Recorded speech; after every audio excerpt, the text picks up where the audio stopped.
स्वागत है दोस्तों। आज की क्लास टीजीटी पीजीटी हिंदी साहित्य की तैयारी करने वाले सभी छात्रों के लिए बहुत महत्वपूर्ण होने वाली है। चाहे वो हिमाचल प्रदेश पीजीटी की तैयारी कर रहे हों या उत्तराखंड एलटी की तैयारी, बिहार पीजीटी, किसी भी स्टेट की पीजीटी टीजीटी की परीक्षा हो, उसमें जो समकालीन कवियों के बारे में पाठ्यक्रम में लगा हुआ है, आज हम उन समकालीन कवियों के बारे में बात करेंगे। मूलतः जैसे सर्वेश्वर दयाल सक्सेना और मंगलेश डबराल हो गए, केदारनाथ सिंह हो गए, वीरेन डंगवाल और अशोक वाजपेयी, इन सब पर, लीलाधर जगूड़ी, इन सारे कवियों पर आज हम देखेंगे कि इनकी कौन सी रचनाएं हैं जो परीक्षाओं की दृष्टि से उपयोगी हो सकती हैं। ये आपके पाठ्यक्रम में लगे हुए हैं, आप इन्हें चेक कर लीजिएगा। शुरुआत करते हैं। पहला, सर्वेश्वर दयाल सक्सेना। इनका जन्म सन 1927 ईस्वी में हुआ। ये नई कविता के प्रमुख कवियों में है। ये तीसरा सप्तक 1959 ईस्वी में आया, उसमें शामिल कवियों के अंतर्गत है। यानी जब भी यह पूछे कि सर्वेश्वर दयाल सक्सेना किस सप्तक के अंतर्गत आते हैं, तो ये तीसरे सप्तक के अंतर्गत आते हैं। इनकी रचनाओं को आपको ध्यान रखना है, चूँकि ये समकालीन रचनाकार हैं और प्रायः हम इन्हें छोड़ देते हैं निराला जयशंकर प्रसाद महादेवी के सामने, तो आपको इनके कविता संग्रहों को भी ध्यान रखना है। इनके कविता संग्रह हैं सर्वेश्वर दयाल सक्सेना जी के काठ की घंटियाँ, बांस का पुल, एक सूनी नाव, गर्म हवाएं, कुआनो नदी, कविताएं 1, कविताएं 2, जंगल का दर्द, खूंटियों पर टंगे लोग 1982, कोई मेरे साथ चले 1985। ये बहुत प्रसिद्ध इनके कविता संग्रह हैं, इन्हें आपको इनके नाम ध्यान रखने हैं। शुरुआत की 3 तो आपको लकड़ियों से बने हुए हैं, काठ की घंटियाँ, बांस का पुल, एक सूनी नाव, फिर गर्म हवाएं, कुआनो नदी, बहुत प्रसिद्ध कविता है, तो इसे ध्यान रखिएगा। इनकी कविता की कुछ पंक्तियाँ भी हम देखते हैं। वे लिखते हैं, मैं नया कवि हूँ, इसी से जानता हूँ सत्य की चोट बहुत गहरी होती है। मैं नया कवि हूँ, इसी से मानता हूँ चश्मे के तले ही दृष्टि बहरी होती है। ये इनकी कविता का अंश है, ध्यान रखिएगा। और भी कुछ कविताओं के अंश हम देखते हैं। और अब छीनने आए हैं वे हमसे हमारी भाषा, यानी हमसे हमारा रूप, जिसे हमारी भाषा ने गढ़ा है। तो भाषा पर उन्होंने इस तरह से कविताएं लिखी हुई हैं। आगे ग्रेजुएशन के पाठ्यक्रमों में अक्सर ये कविता मिल जाती है और लोग दोहराते भी हैं कि लीक पर वे चले जिनके चरण दुर्बल और हारे हैं, हमें तो हमारी यात्रा से बने अनिर्मित पंथ प्यारे हैं। लीक पर वे चले जिनके चरण दुर्बल और हारे हैं। एक और कविता का अंश है, लोकतंत्र को जूते की तरह लाठी में लटकाए, भागे जा रहे हैं सभी सीना फुलाए। तो ये सर्वेश्वर दयाल सक्सेना की कविताओं और उनकी कविताओं के कुछ अंशों के बारे में हम देख रहे थे। दूसरे महत्वपूर्ण कवि हैं केदारनाथ सिंह। केदारनाथ सिंह के बारे में हम देखते हैं। इनका जन्म सन 1932 ईस्वी में बलिया उत्तर प्रदेश जिले में हुआ और इनके गांव का नाम चकिया था। इनकी मृत्यु हाल ही में 19 मार्च 2018 को हुई। ये तीसरे सप्तक के कवियों में शामिल हैं। आपने ऊपर देखा सर्वेश्वर दयाल सक्सेना और ये केदारनाथ सिंह, ये तीसरे सप्तक के अंतर्गत हैं। ठीक, केदारनाथ सिंह जी की महत्वपूर्ण रचनाएं देखते हैं। इनका जो पहला कविता संग्रह था, अभी बिल्कुल अभी, 1960 ईस्वी में प्रकाशित हुआ। फिर जमीन पक रही है। अब इसको तालमेल कर लीजिए कि अभी बिल्कुल अभी, जमीन पक रही है, यहाँ से देखो 1983। बाघ इनकी लंबी कविता है और बहुत प्रसिद्ध है, 1986 में। तो बाघ किसकी कविता है? केदारनाथ सिंह की। अकाल में सारस 1988, उत्तर कबीर 1995, तौलस्ताय और साइकिल 2005, सृष्टि पर पहरा, मतदान केंद्र पर झपकी। ये अंतिम जो कविता संग्रह, मतदान केंद्र पर झपकी 2018, ये पूछ सकता है, परीक्षाओं की दृष्टि से उपयोगी है। इनकी मृत्यु 2018 में हुई है। ये और इस कविता संग्रह को भी ध्यान रखिएगा। आगे हम देखते हैं कि केदारनाथ सिंह की एक कविता बहुत प्रसिद्ध है जिसका नाम है कुदाल। कुदाल कविता आपको मास्टर्स के या ग्रेजुएशन के पाठ्यक्रम में मिल जाएगी, बहुत फेमस है। इन्होंने आंचलिक और गहरी संवेदनशीलता वाले गीतकार के रूप में अपनी काव्य यात्रा आरंभ की। शुरुआत में ये आंचलिकता और संवेदनशीलता वाले गीतकार के रूप में अपनी पहचान बनाते हैं, किंतु बाद में ये मार्क्सवाद से प्रभावित हुए और प्रगतिशील कवि बन गए, प्रगतिशील विचारधारा के कवि बन गए मार्क्सवाद से प्रभावित होकर।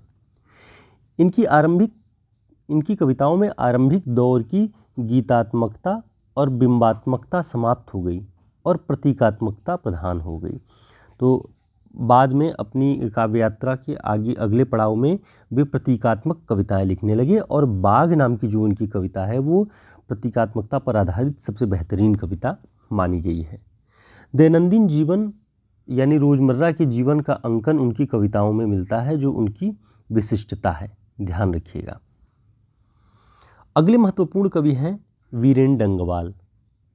इनका जन्म 5 अगस्त 1947 को टिहरी गढ़वाल में हुआ।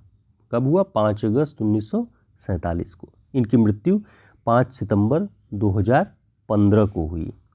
ठीक, इनके जो कविता संग्रह हैं, इनके कविता संग्रह इसी दुनिया में 1991 में प्रकाशित हुआ, दुष्चक्र में सृष्टा 2002 में प्रकाशित हुआ और स्याही ताल 2009 में। इनकी बहुचर्चित और प्रसिद्ध कविता है हमारा समाज। हमारा समाज इनकी कविता बहुत चर्चित है, जिसमें है कि हमने यह कैसा समाज रच डाला है जो चमक रहा शर्तिया काला है। ये बहुत प्रसिद्ध कविता है इनकी। आगे इनके बारे में और देखते हैं कि दुष्चक्र में सृष्टा वीरेन डंगवाल की जो कविता संग्रह है 2002 में प्रकाशित हुआ और 2004 में इसे साहित्य अकादमी का पुरस्कार मिला। ध्यान रखिएगा कि वीरेन डंगवाल की किस रचना को साहित्य अकादमी पुरस्कार मिला? दुष्चक्र में सृष्टा। इन्होंने समोसे, जलेबी, अमरूद, पुदीना, पपीता जैसे अति सामान्य चीज़ों पर कविताएं लिखी। इनकी एक कविता पीटी उषा नाम से जो है वो बहुत प्रसिद्ध है। अगले हमारे महत्वपूर्ण कवि हैं मंगलेश डबराल। मंगलेश डबराल जी का जन्म 16 मई 1948 को उत्तराखंड के टिहरी जिले के काफल पानी में हुआ। अब देखिए, वीरेन डंगवाल का भी उत्तराखंड का जन्म उत्तराखंड के टिहरी जिले में हुआ था और मंगलेश डबराल जी का भी टिहरी जिले के काफल पानी में हुआ 1948 में। इनके 5 कविता संग्रह मंगलेश डबराल जी के: पहाड़ पर लालटेन 1981, घर का रास्ता 1988, हम जो देखते हैं 1995, आवाज़ भी एक जगह है, मुझे दिखा एक मनुष्य, नए युग में शत्रु। ये इनके कविता संग्रह बहुत प्रसिद्ध हैं। ठीक, पहाड़ पर लालटेन खासकर बहुत फेमस है, नए युग में शत्रु और हम जो देखते हैं ये बहुत महत्वपूर्ण है। आगे हम इसके बारे में देखेंगे कि इसे कौन सा पुरस्कार मिला हुआ है। इनके 3 गद्य संग्रह भी हैं मंगलेश डबराल जी के: एक बार आयोवा, लेखक की रोटी, कवि का अकेलापन। ये 3 इनके गद्य संग्रह हैं। और हम जो देखते हैं काव्य संग्रह पर सन 2000 में इन्हें साहित्य अकादमी का पुरस्कार मिला। ध्यान रखिएगा, मंगलेश डबराल जी को साहित्य अकादमी का पुरस्कार किस रचना पर मिला? हम जो देखते हैं। किस सन में? 2000 में। अगले महत्वपूर्ण कवि हैं लीलाधर जगूड़ी। लीलाधर जगूड़ी जी की रचनाओं के बारे में हम देखते हैं। शंखमुखी शिखरों पर नाटक जारी है। अब देखिए, कविता संग्रह है लेकिन नाम है नाटक जारी है। इससे भ्रम होता है कि ये किस विधा की रचना है, तो लोग नाटक पे टिक करते हैं, लेकिन ये कविता संग्रह है। रात अब भी मौजूद है, बची हुई पृथ्वी, घबराए हुए शब्द 1981 में, इसी यात्रा में 1983 में, भय भी शक्ति देता है, अनुभव के आकाश में चांद 1994, बहुत प्रसिद्ध कविता संग्रह है। महाकाव्य के बिना, ईश्वर की अध्यक्षता में, यह भी बहुत फेमस है। खबर का मुंह विज्ञापन से ढका है।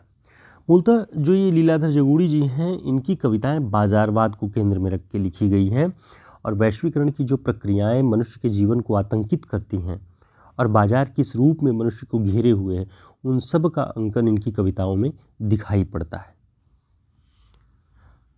अंतिम जो महत्वपूर्ण कवि हमने आज की इस वीडियो में लिया है वो है अशोक वाजपेयी।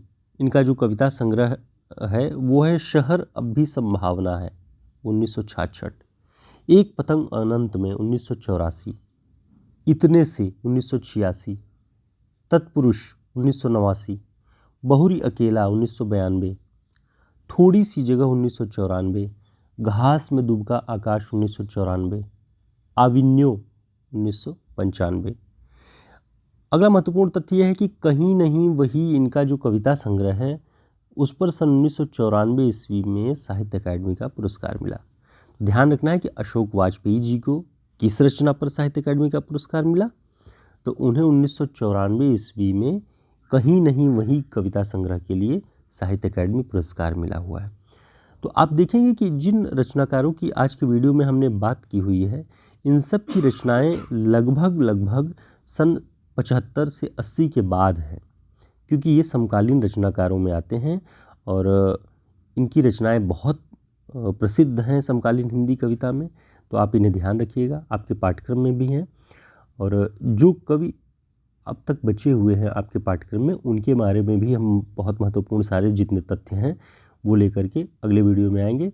और आप चाहें तो हमसे नोट्स भी ले सकते हैं अपनी परीक्षाओं की तैयारी के लिए। ये सारे नोट्स जो हम आपको यहाँ पढ़ा रहे हैं, इनका एक फॉर्मेट आपको शॉर्ट नोट्स के रूप में मिल जाएगा। चैनल को सब्सक्राइब कर लीजिए, वीडियो को लाइक कर दीजिएगा, जो भी आपकी राय हो ज़रूर बताइएगा। बहुत धन्यवाद।